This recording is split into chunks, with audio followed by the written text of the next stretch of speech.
ओम शांति। 18 जून 2026 के अव्यक्त इशारे हैं तो हमारी स्थिति सदा योग युक्त रहे, इसके लिए बाबा हमें खास युक्ति दे रहे हैं।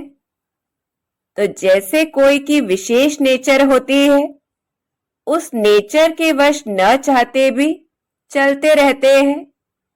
कहते हैं चाहती नहीं हूं, लेकिन मेरी यह नेचर है।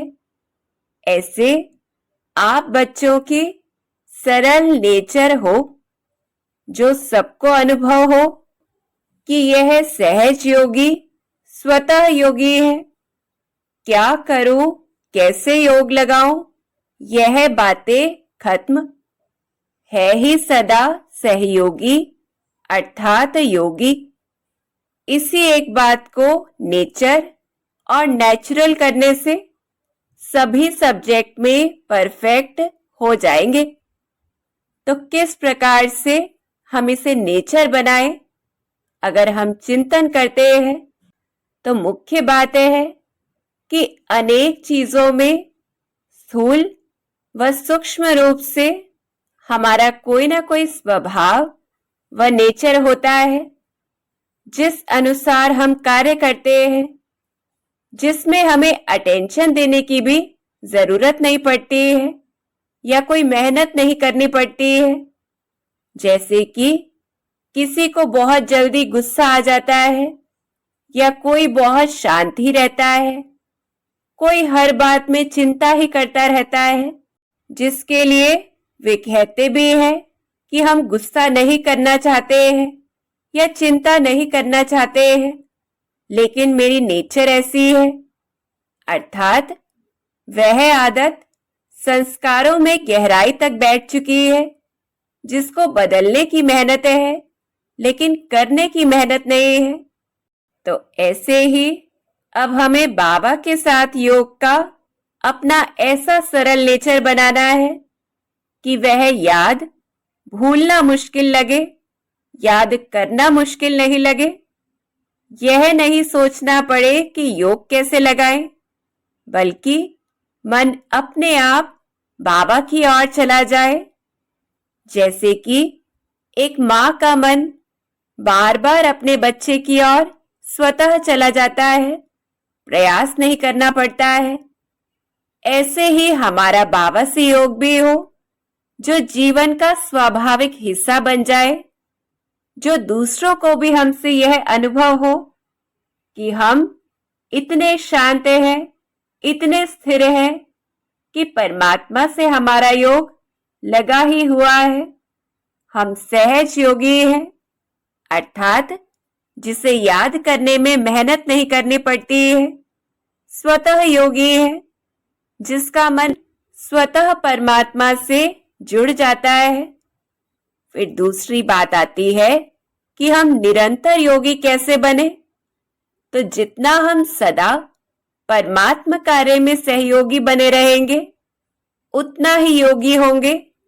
अर्थात हम जो भी काम कर रहे हैं, हर वक्त बस हमें यह अटेंशन देना है कि मैं परमात्मा कार्य के लिए निमित्त हूं। मुझे अपने हर संकल्प, बोल व कर्म से परमात्मा कार्य में मददगार बनना है। फिर चाहे हम कोई लौकिक कर्म कर रहे हो या अलौकिक सेवा कर रहे हो, तो निरंतर बाबा से योग हमारा जुड़ा रहेगा। फिर तीसरी बात आती है कि जैसे पेड़ की जड़ों में पानी देने से सारी शाखाएं हरी हो जाती हैं, ऐसे ही जितना हमारा बाबा से योग स्वाभाविक होगा, तो बाकी सभी गुणों में हम अपने आप परफेक्ट व मजबूत बनते जाएंगे। क्योंकि जैसे कहा भी जाता है कि जैसा संग वैसा रंग लग जाता है। तो जितनी हमारी मन बुद्धि बाबा के संग में होगी, हमें उसका रंग लगता जाएगा। अंदर में शांति भरती जाएगी, जिससे सहनशीलता आएगी, सरलता आएगी, वाणी में मधुरता आएगी, संबंध अच्छे बनेंगे और सेवा में भी सफलता प्राप्त होगी। तो धारणाएं और सेवा का जो सब्जेक्ट है वह स्वतः ही अच्छा हो जाएगा। इस प्रकार से परमात्मा याद यह कोई अलग से करने वाली क्रिया नहीं है, बल्कि जैसे सांस लेने के लिए हमें सोचना नहीं पड़ता है या पलक झपकाने के लिए सोचना नहीं पड़ता है, ऐसे ही अगर मोबाइल चेक करने की आदत पड़ जाती है तो बिना किसी कारण भी बार बार फोन की ओर ध्यान देते हैं। किसी को कहना नहीं पड़ता है या हमें सोचना नहीं पड़ता है। और जैसे गाड़ी चलाने का जब अभ्यास हो जाता है तो गाड़ी चलाते हुए भी हम सभी से बात कर रहे होते हैं, लेकिन मुख्य ध्यान गाड़ी चलाने की ओर रहता है। ऐसे ही हमें इतना अभ्यास करना है कि कर्म करते हुए बुद्धि बाबा की ओर रहे, तो कुछ समय में ही हमारा वह अभ्यास नेचुरल नेचर बन जाएगा। मेहनत या बार बार अटेंशन देने की फिर जरूरत नहीं पड़ेगी।